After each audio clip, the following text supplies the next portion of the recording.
حضرت اماں عائشہ رضی اللہ عنہا فرماتے ہیں کہ ایک مرتبہ گھر کے آدمیوں نے یہ صحابہ اکرم رضی اللہ عنہ ایک بکری ذبح کی اور اس میں سے تقسیم کر دیا۔ حضور اقدس صلی اللہ علیہ وسلم نے دریافت فرمایا کہ کتنا باقی رہا؟ وہ حضرت عائشہ رضی اللہ عنہا نے عرض کیا کہ صرف ایک شانہ باقی رہ گیا، باقی سب تقسیم ہو گیا۔ حضور اکرم نے فرمایا کہ وہ سب باقی ہے اس شان کے سوا، وہ سب باقی ہے اس شان کے سوا۔ اللہم اغفر لی۔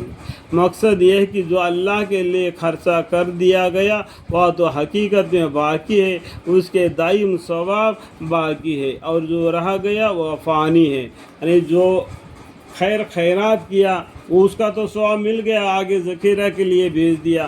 جو گھر میں رہ گیا تو اس کا کوئی ثواب نہیں رہے گا، وہ خود کے لیے رہے گا، اور جو رہ گیا وہ فانی ہے، جو نامعلوم باقی رہنے والی جگہ خرچہ ہو یا نہ ہو۔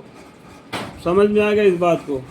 جو آدمی جو خرچہ کرتا ہے مال وہ ذخیرہ کے طور پر آگے پہنچا دیتا ہے تو وہ باقی رہ گیا، جو گھر میں رہتا ہے وہ نقصان میں رہ گیا۔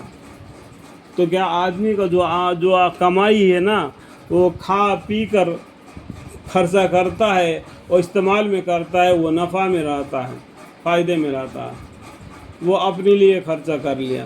جو ذخیرہ کے طور پر آگے بھیجتا ہے تو فائدے میں رہ گیا کہ مرنے کے بعد کام آئے گا۔ جو دنیا میں چھوڑ کر گیا ہے کہ وہ نقصان میں رہ گیا، تو اس کا مال اس کا نہیں آئے گا، اس کا محنت اور کوئی دوسرا کھا لے گا۔ سمجھ میں آئے گا بات؟ ہم محنت مزدوری کر کے گھر جنگل وغیرہ بنا کے رکھ دیتے ہیں کہ یہ مرنے کے بعد اپنے رشتہ داروں کو، اولاد کو چھوڑ کر چلے جاتے ہیں، یہ ان کا رہ گیا، اس کا ثواب، اس کا محنت ان کے حوالے رہ گیا، ایک خالی ہاتھ قبرستان میں پہنچ گیا، اور صدقہ جاریہ کر کے گیا، ذخیرہ کے طور پر آگے بھیج دیا، وہ نفع میں رہ گیا، وہ کھایا پیا اور پہنا اوڑھا، وہ بالکل فائدے میں رہ گیا۔ سمجھ گیا؟ اپنے مال کس طریقے سے بن جاتا ہے۔ اللہ تعالیٰ سمجھنے کی توفیق عطا فرمائے۔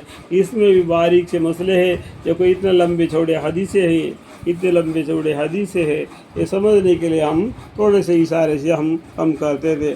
اللہ سے دعا ہے کہ ہماری غلطی اگر ہو تو معاف فرمائے، آمین۔